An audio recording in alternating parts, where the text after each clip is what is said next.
Hello, hello. All right. Everybody, take your seats. Take your seats. All right. Just sit down where you're at.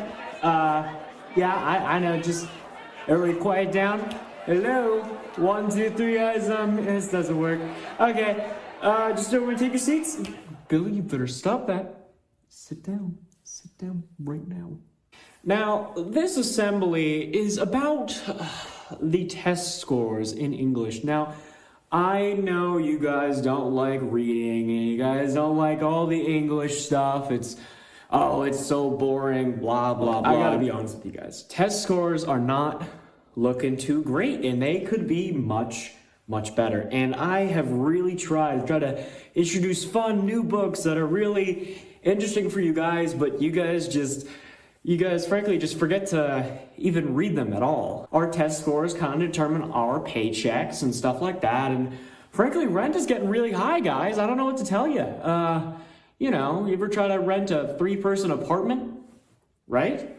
Yeah. Try that on for size. Okay?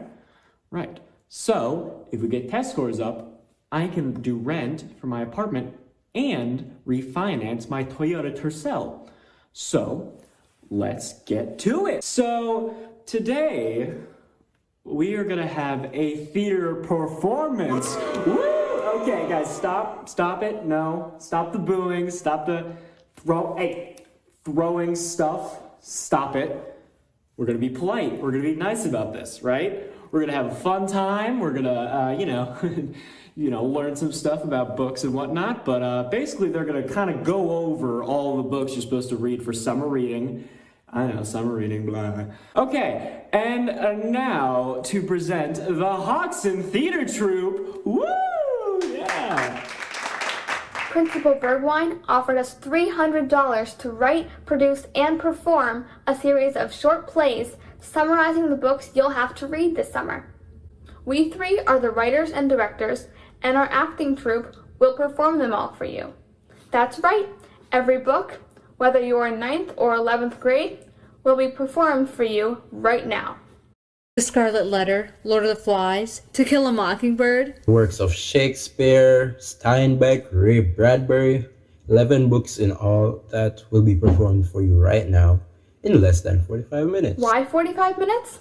Well, Principal Bergwijn wrote into our contract that if we took 1 minute longer than 45 minutes, he wouldn't pay us. Which we admit is a terrible deal, but we have no leverage. Actually, it's now more like 44 minutes. Principal Bergwijn talked longer than we planned. What? Are you kidding me? It was tough enough to adapt to all these books into 3-minute plays. Now we have to... Now it's 43 minutes. Ugh, fine. Here we go. Alright, so our first book adaptation is Lord of the Flies. It's basically like Hunger Games or Maze Runner, but with only dudes, no love triangle, and no clear morals.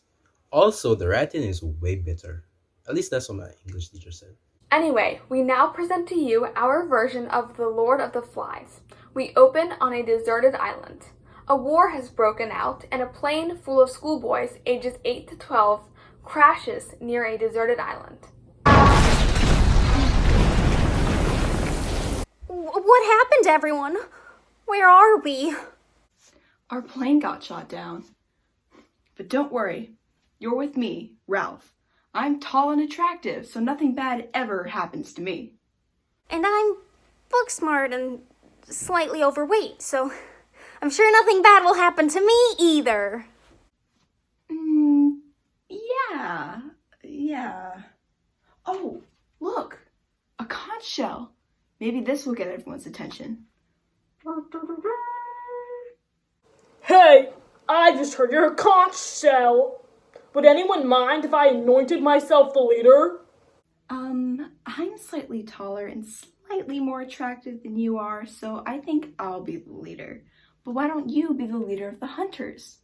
Okay, I like hunting and killing things. Hopefully my animal instincts will overtake me, causing me to lose my sense of right and wrong. Foreshadowing. No, that won't happen. Hunting will just be your job. I trust you not to get carried away. All right, what's next? Piggy, how's everyone else? Well, we started building huts. That's good. But then everyone just wanted to play and swim, and we didn't finish building them. That's not good. But then we built a fire to signal for ships. Oh, that's good. But then everyone got distracted and the fire burnt out. And also a kid may have died in the fire because we weren't paying attention. Okay, that's bad. That's really bad. Oh boy, yikes. Let's make sure no one else dies, okay? Anything else? Well, I guess I am a little worried about Jack. Wow! Hunting man! What a rush! When you kill your first pig, it's like its soul goes into your brain. Hey, I just heard a rumor that there's a monster in the jungle. Wanna go and kill it? Oh no, a monster! Oh, I'm scared. So is everyone. Everyone be calm. I'm sure there's no monster. But I'll go with Jack and check it out just to put everyone at ease. Ah! Okay. Yes, there is a monster. Whatever. Everyone who wants to hunt and not be scared of cats like Ralph, come with me. Everyone else, stay with Ralph. Oh man, we're really splitting into two warring factions. Not good, not good. Also, I need your glasses to start a fire on the campsite. Gimme. But I need my glasses. No, I said gimme! Did a boulder really just kill Piggy? I did not do that. Oh no, our self-made society is crumbling around me. Oh, what do I do? Now that I'm in charge, and since I'm a symbol of our basest instincts, let's set this whole island on fire! Let's kill Ralph! Get him! Oh god, there's so much chaos. I have to get to the ocean. I have to run for my life. I have to. Excuse me. What are you doing? What's going on here? Who are you? Oh, me. I'm an officer in the Navy, and we noticed your fire going on, and what exactly have you boys been up to? You stupid Ralph! I'm gonna kill you!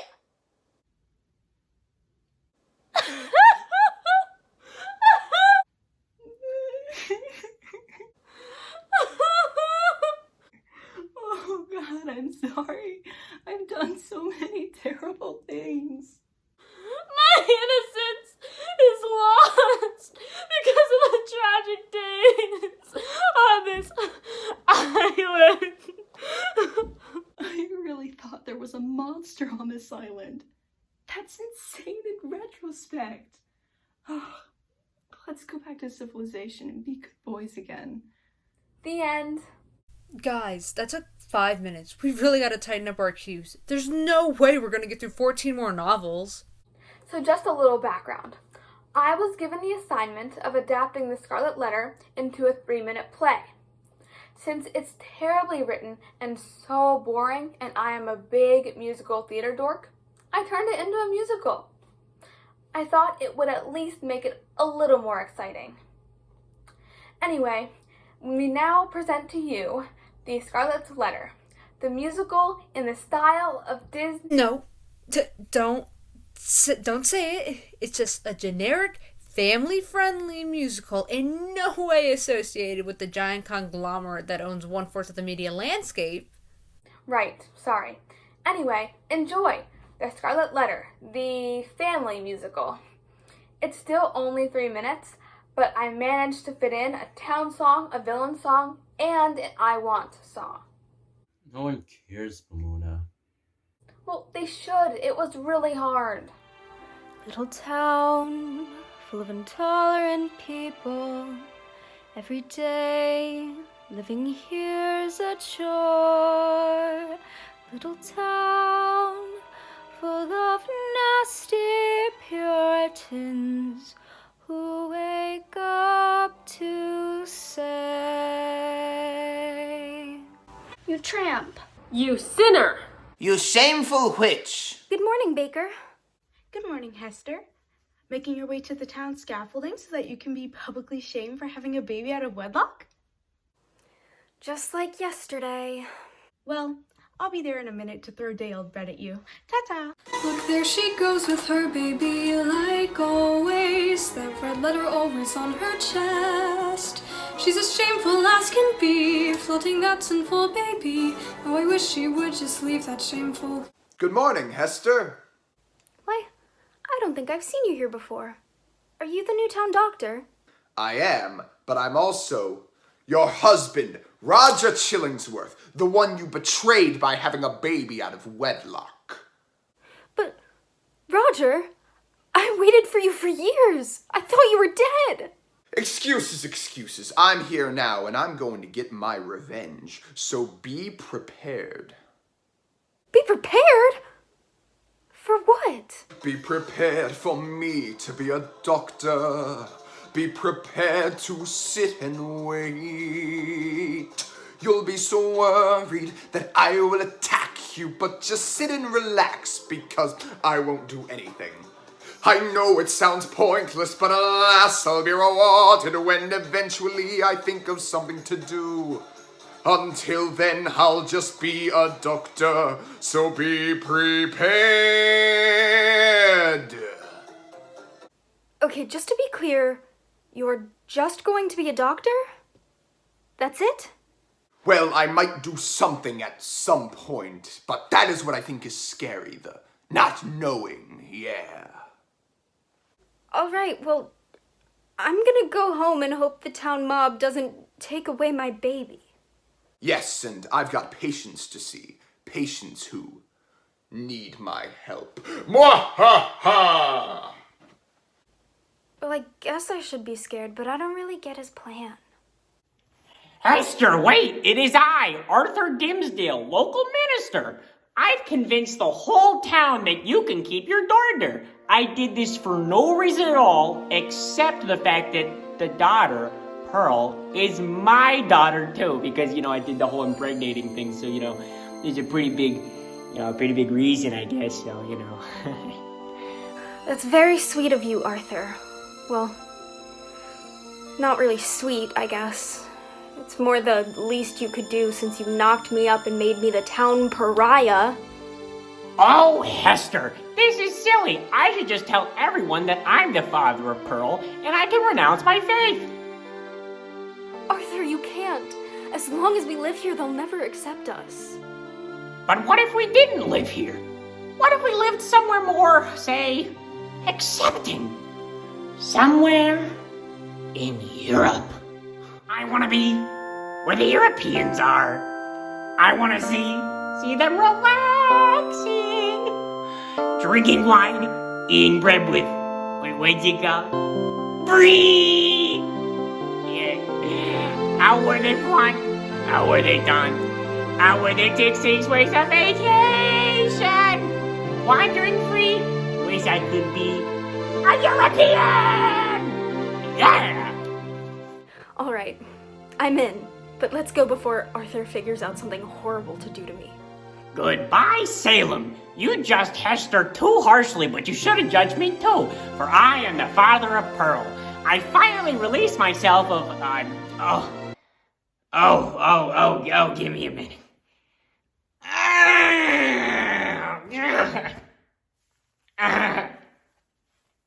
Oh no. Roger, is this your revenge? Are you giving Arthur a heart attack? Sure, yeah, that was me. It wasn't a coincidence at all. I did that. Oh, Arthur, I wanted you to come to Europe with me so you could carry my luggage.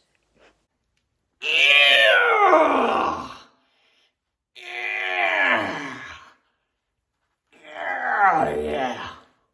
Oh. Arthur, you're alive.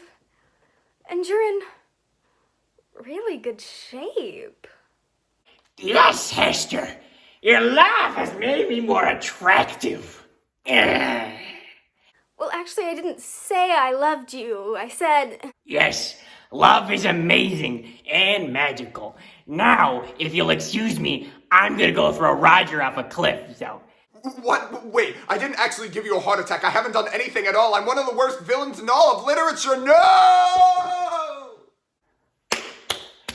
Ready to go to Europe. All right, you lead the way, my strong female protagonist. You have watched the Scarlet Letter tonight. It entertained us all. It's enough for these young adult readers that Hester survives it all. And that's the Scarlet's Letter. That's not the Scarlet Letter. Arthur doesn't come back to life and kill Roger. Come on. Whatever. This version is so much better. The Scarlet Letter is terrible. Whatever, let's just move on. That took all of 6 minutes, guys. Come on. Wow, musicals take forever, don't they? Whatever. Our next book is To Kill a Mockingbird, Harper Lee's timeless classic about family, growing up, and prejudice. It is truly an American classic. Also classic, this play you're about to see. This 3-minute version is the only play that is adapted by Hubie. So the thing about me is, unlike these two nerds, I truly hate reading. But they said I had to adapt at least one book, and this had a ton of cliff notes. Anyway, I hope you enjoy my time and effort on this because it took me forever. And it gave me a headache. Right. Thanks for that weird introduction. Anyway, we present to you now To Kill a Mockingbird in 3 minutes. We open in Maycomb, Alabama, 1933-ish. Hi, my name is Scout. I'm a tomboy who spends most of my time running around the neighborhood with my brother Jem and our neighbor Dill. My dad is Atticus Finch, and he tells me these folksy, heartwarming lessons like this one. You never really understand a person until you consider things from their point of view. Until you climb into their skin and walk around in it. Or this. Mockingbirds don't do one thing but make sweet, sweet music for us to enjoy. That's why it's a sin to kill a mockingbird. Or that. Don't mess around with the town. They'll throw you to the curb. It's important to make peace with your neighbors. Yeah, my dad is pretty great. Oh, look at the time!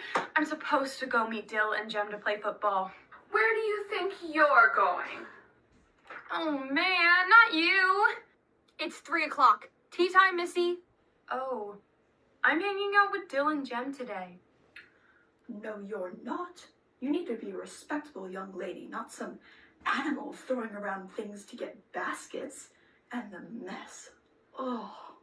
You don't make baskets in football. You make touchdowns.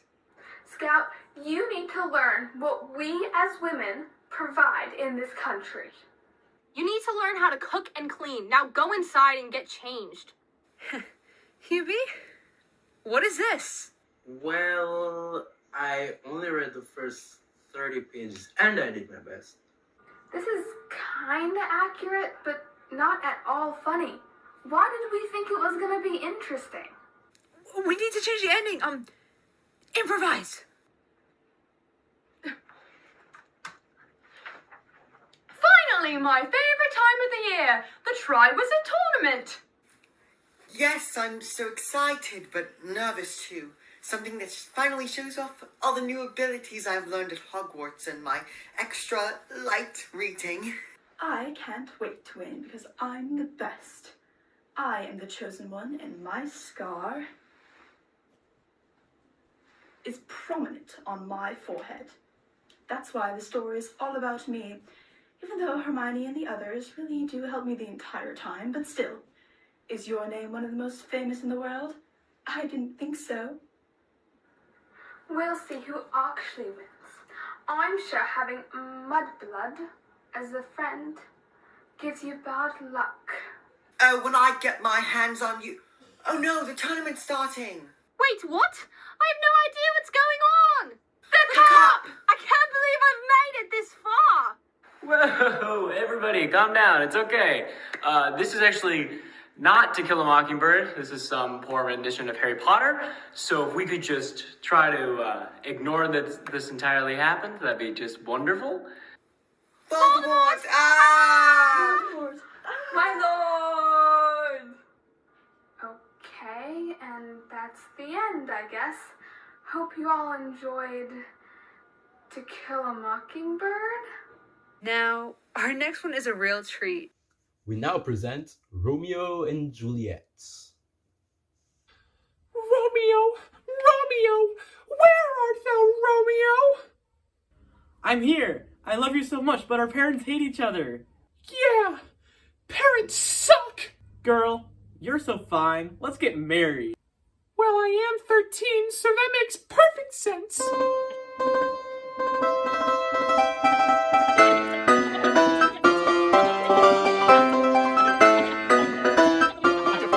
Now that we're married, I should tell you about the thing I did the other day.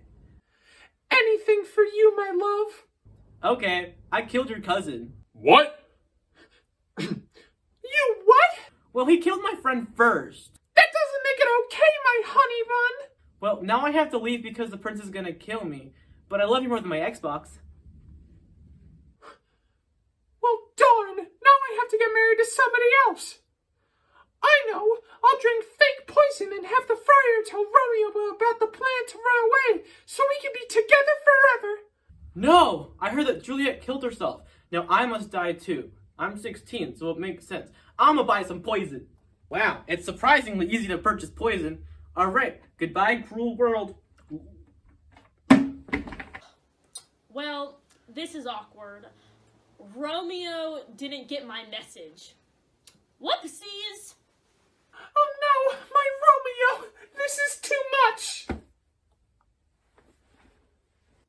Well, that was depressing. Sure was. Let's go to our next story. Next, we've got Catcher in the Rye, a 1951 novel about a kid's short-lived trip around the city. Keep it quick, you guys. I hate school. I keep getting expelled. Oh well, at least I don't have to deal with these phonies anymore. The people are phony, and school is phony, and what the school stands for is phony. It's all phony. Oh no, I hope my parents don't find out I'm expelled. I'm just gonna run around New York City and hope that no one sees me. You know what? I'm gonna sneak into my own house. I hope no one's home. Big brother! Don't tell me you flunked out again! No, of course not. Look, Phoebe, run away with me. I'll meet you at the museum. You know, you were wrong about the poem that inspired the title of this book. It's Coming Through the Rye. There's really no catching it all. What? That's a bad word. I can't let my sister see this or it'll ruin her childhood innocence.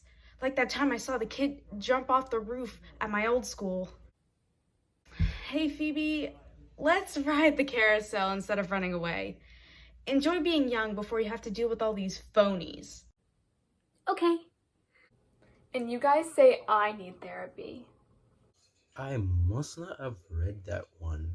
Holden seems cool. That's one way to put it. Our next story is Little Women. We only have a couple minutes left, but the story is so good. Not boring at all. I've never read the book, but I did watch the movie for 10 minutes. There's also a musical, but I'm not sure. What's that about? Yeah, they were good, but not as good as the original book. Now I have even less time. Just start! We're sisters! Yay! I'm responsible. I'm a tomboy. I'm dead. I'm the youngest. And I'm the handsome rich neighbor. I honestly really enjoy the housewife life. I'm gonna marry the love of my life, even if he's poor. I won't let misogyny stop me from being a playwright. You'll see. I'll cut my hair. I really love to paint, but none of my sisters married into a reputable family, so I guess I have to. Joe, you're so complicated and deep. I've always loved you and I always will. Sorry, dude, but we're literally just friends and always will be. Dude, what? Joe, Lori is awesome. You literally get all the guys. I'm moving to London to paint. Hold up. Amy, you're awesome. Wanna marry me? Are you kidding me? No, idiot. I just got engaged to some random rich dude. Please. Okay. Still dead. That's really sad. Laurie gets rejected twice. Oof. Oh, and Beth is only there to get sick and die. Yeah, but again, classic. Okay, let's move on to our next show. Alright. Thankfully, this next book contains animals, so our costume department finally gets to show off their talent. Actually, we left them all back at home. Well, just throw something together. We would now like to shift your attention to our quick rendition of Animal Farm by George Orwell. Go. Hello, fellow animals. 'Tis I, Old Major, your fearless swine leader. I have had a great vision of a world where we all animals live freely with no control from the humans. It would be a world where all of us are equal to each other and we would share the workload no matter what. This vision is in no way similar to a real-world political ideology at all, I promise. It is in no way similar to anything like communism, for example. No, nothing like that. I can assure you that none of you will misconstrue or change my ideas to make you thrive while others suffer. Now, with this very loose description of my vision, I shall go die now and just hope nothing goes wrong. Once again, this is nothing like communism at all. Man, that was some real deal stuff. Yes, and we should take over the farm to do that. To fulfill Old Major's vision. Great! Now that the human farmer is gone, I'm going to teach everyone else how to read to better the farm. Cool, and I will brainwash these dogs over here. And by brainwashing them and make them follow my every whim, that way no one can overthrow me in my immense power. I'll act like I didn't hear that. Here, let me put all the rules Old Major was talking about earlier on the barn walls so everyone can see them. And I shall devote my entire life and loyalty to upholding these rules. Thanks, Boxer. I'm sure your undying loyalty to the group will never bite you in your big horse butt. Hey, you know what you could do for me? Can you use your horse strength to make this windmill for the greater good? No problem at all. Hey, Bob. Who said you call all the shots around here? You do make a good point. We probably should put this whole windmill thing to a vote. Nah. Sick 'em, boys! Great. And now that that old stick in the mud is dead, I can disrupt all the power and completely rewrite Old Major's vision in my own. Man, oh man, was that windmill idea the best idea I ever had. I shall build this windmill for the greater good. Great, and while you do that, I'm gonna go drink some whiskey and sit in a chair and wear clothes. Like a human. Sir, I have finished the windmill you've tasked me with. Hey, so about that, the windmill got knocked down by a storm. Welp, rebuild it. Boy oh boy, does it feel good to exploit the working class. I mean, Boxer, my loyal and trusted companion, who's always been there. Oh, and would you look at that? It's the truck from the glue factory. Would you be a dear and just, you could just tiptoe over to that truck for me. Thank you so much. Yes, sir. Hey, sheep, write this down. I'm having an epiphany. All animals are equal. However, some are more equal than others. Yeah, and you can write it on top. You can write it on top of those old words. That works great. There isn't any symbolism here of any kind, of any former order overtaken by a new one, with completely abolishing an old system, with a new corrupt system, with a reminiscent of world power. Nothing like that at all. And that's Animal Farm. I don't know if you picked up on this, but that was actually a huge metaphor for communism. You see, we in the United States are brainwashed into thinking that communism is this big, scary thing, but in actuality, the reason it failed is because fascist and capitalist ideals were enacted. I am now being told we were not supposed to say that. Well, what do we do about it now? Psych, gotcha. Capitalism good, communism bad. There's no middle ground. Do not look for one. Next book. Now, on to one of the greatest American novels ever written. This book takes place in New York in the Roaring '20s. Yes, I love Ghostbusters. Okay, I'm just gonna leave that one there. Now presenting F. Scott Fitzgerald's The Great Gatsby. 1922. What a time to be alive and living on Long Island. I sure hope for some peace and quiet this summer while I study to become a bondsman. However, my next door neighbor sure does seem to like throwing parties. Speaking of, there's a note for me. You are invited to a party at your neighbor's house. Okay, I guess I'll go. Oh my gosh, what an extravagant party. This influx of wealth sure has created a new and hollow class of millionaires. Nick, old sport, Jay Gatsby. Thanks for coming to my extravagant and debaucherous party. I'm very impressive because I'm so rich, aren't I? You are? I can't believe you're Gatsby. I've heard a lot about you. Say, could I come over tomorrow, and would you invite your cousin, Davy, over too? My cousin Daisy, who lives across the lake? Wait, is that her house right there? No, I don't think so. I doubt it. Yes, it is. She has that green light on the end of her dock. I would know it anywhere. Wow, what a coincidence. So, can you invite her or not? Oh, I suppose so. Do you know her? Kind of. Well, I mean, I've been deeply in love with her ever since I met her in St. Louis in 1917, and everything I've done ever since then has been an attempt to impress and get her attention. The wealth, the parties, this weird accent I use, it's all for her.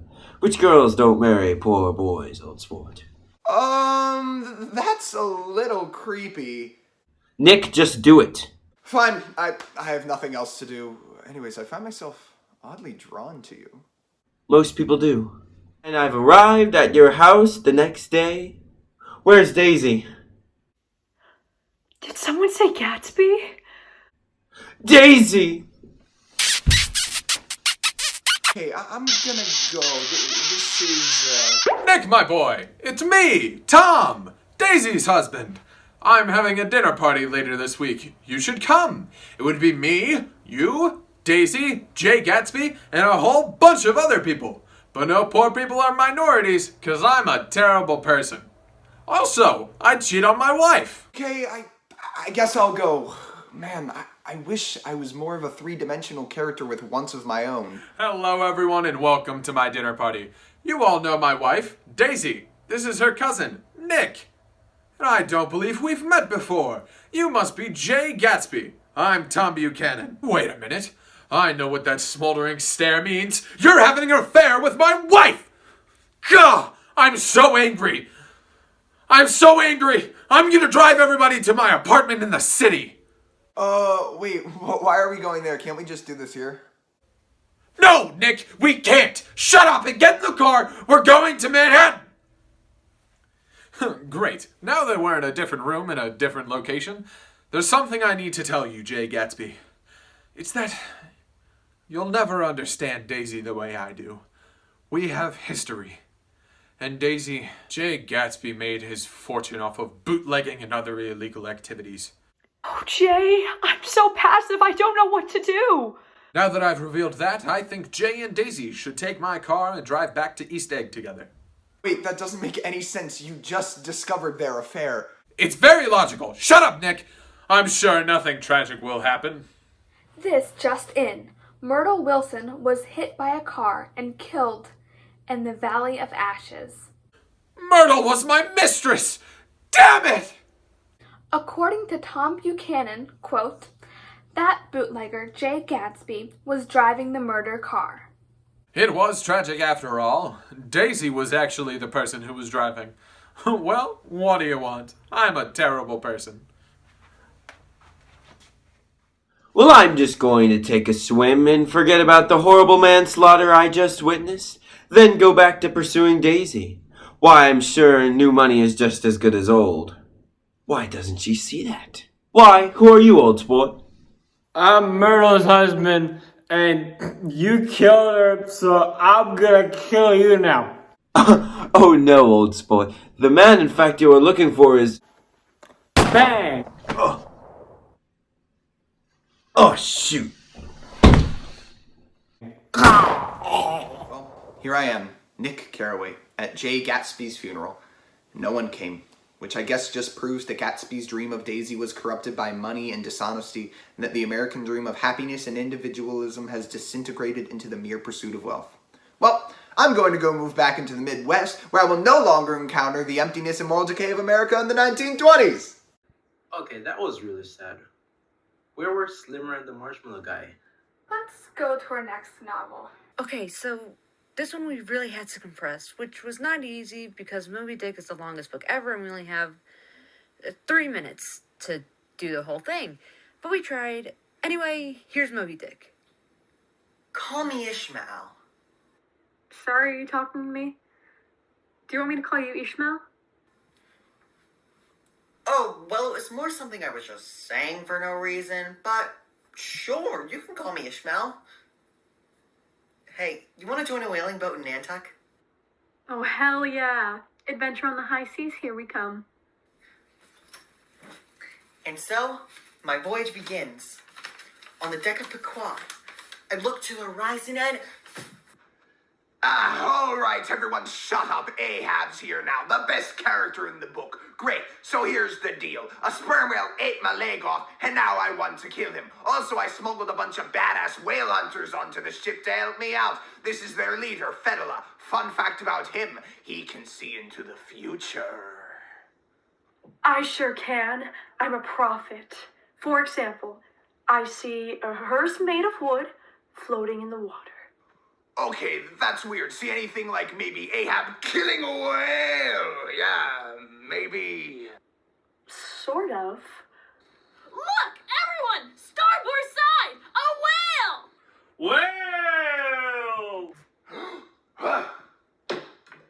Oh, damn. Missed it. I don't think that was him anyway. Too small. Let's go to the Indian Ocean to see if Moby Dick's there. Whale! Yeah! Is it him? Is it him? Damn it, it's not him. Ah! Oh, hey, you! That random ship passing by. Have you seen Moby Dick?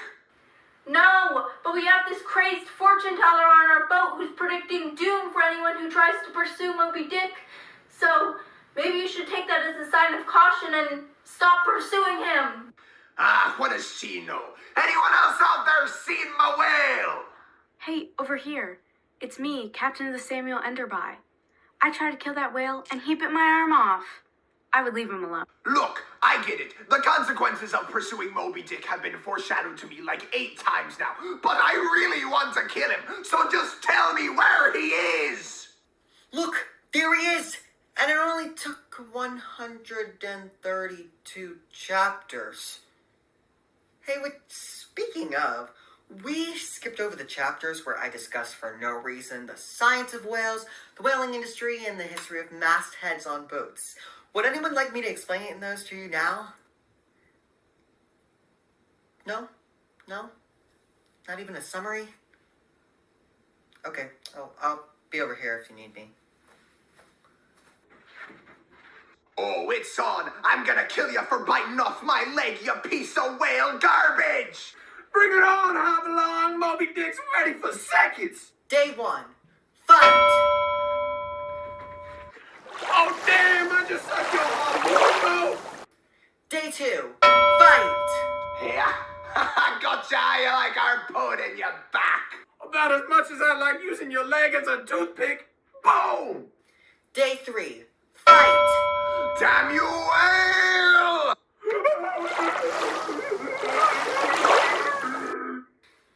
Wow, I don't know how or why, but it seems I'm the only one that survived.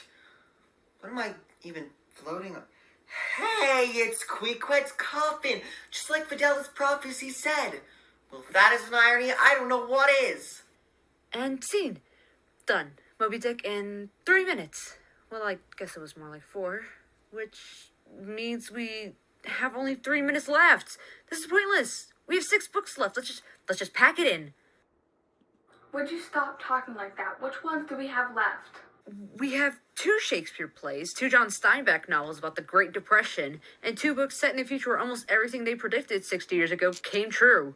Well, we'll just have to make a ton of cuts. Every play now only gets 20 seconds. Actors, come out here. I have some last-minute cuts to go over with you guys. If we can do the rest of the plays in the next 2.5 minutes, then we get paid. Real, actual income. So, are you ready to do this? Alright, I guess we're gonna try to do this. We now present to you 6 books in 2.5 minutes. Hamlet, your father is dead, so I'm going to marry his brother, your Uncle Claudius. But didn't Claudius kill my dad?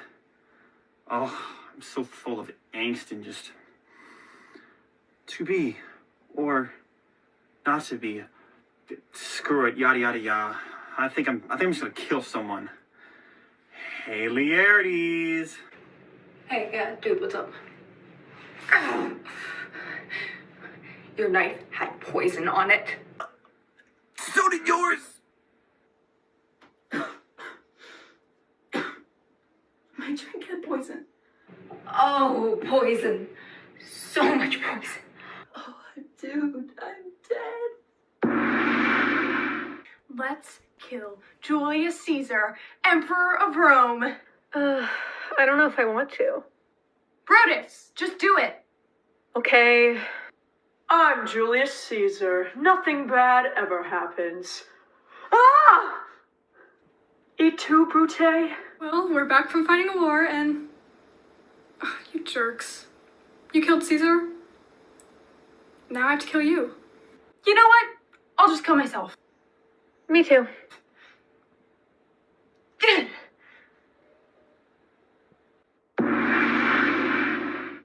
Look, Lenny, it's the Great Depression and we have to find work. So don't accidentally kill anyone because you're slow-witted and you squeeze things too hard.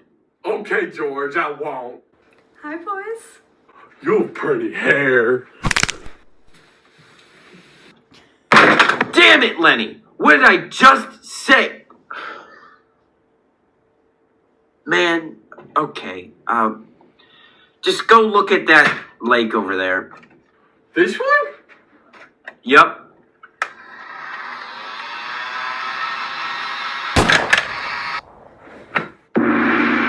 Well, it's the Great Depression. Since there isn't any jobs in Oklahoma, I'm gonna pack up my family and go to California. Come on, family. Moving across the country, this is really depressing. Everyone's out of work. Da da da da da da. And we made it to California. Where's my job? There are no jobs here, okay? So you and your family are gonna have to keep starving and suffering for 100 more pages. Oh, man. Hey guy, what are you doing? Burning books? Yup, I'm a fireman in the future. And in the future, firemen burn things. Especially books. Ha, that's ironic. Say, why is it again that we as a society burn books? Because they're outlawed. No one reads books anymore. They're too caught up in technology, like giant flat screen TVs and earpieces that play portable music and portable radio. In fact, people are so distracted by technology that they don't seem to care about war or when people die or that our government is monitoring us at all times. Really? And when did Ray Bradbury write this? 1953. He was pretty dead on. Well, I'm gonna go join a society of rebel intellectuals who memorize books in the hopes that this knowledge will be useful after society descends into chaos and war. Bye. Hey, Winston, everything okay? You look troubled. Oh, I was just thinking about how I don't really like this futuristic and totalitarian government where the government spies on everything we do through our cameras and phones and Alexa devices and has all the right to just torture citizens with no probable cause or warrant. Wow, really? When did George Orwell write this? 1949. He was pretty dead on too. Huh. Well, anyway, I actually work for the government, so I'm going to arrest you now and torture you until you're brainwashed. Okay, lead the way, big brother. And done. We did it. 2 Shakespeare plays and 4 novels in 2 minutes. Oh, man. Okay. Well, wasn't that something, huh? I hope you guys can at least pass with a D. Remind you, this is still bare minimum, but hey, we're trying, so. Okay, well, thank you for having us, and I guess we'll invoice you for our fee. Well, according to what I got here, just you are over the time limit, actually. So, 46 minutes was not what we agreed upon. So, yeah. But that's because you talked for so long at the beginning. And even so, we just gave you 15 productions of 15 books in 45 minutes. That's still pretty amazing. Yeah, but, a deal's a deal. So you unwillingly sign a contract, and contracts are kind of binding, so, I just... Bye! Oh, come on! Come on! Alright, well, that's it. We learned a couple things today, a couple of stories. Hopefully we're getting those grades up and stuff like that. Trying to do better on those aptitude tests. Right, guys? Right? Okay. Alright, well, that's kind of it, guys. So, have a good summer. I'm gonna go, sit in my office and, pound a whole thing of saltines. That's kind of my fun. Alright. You kids have fun. See you later.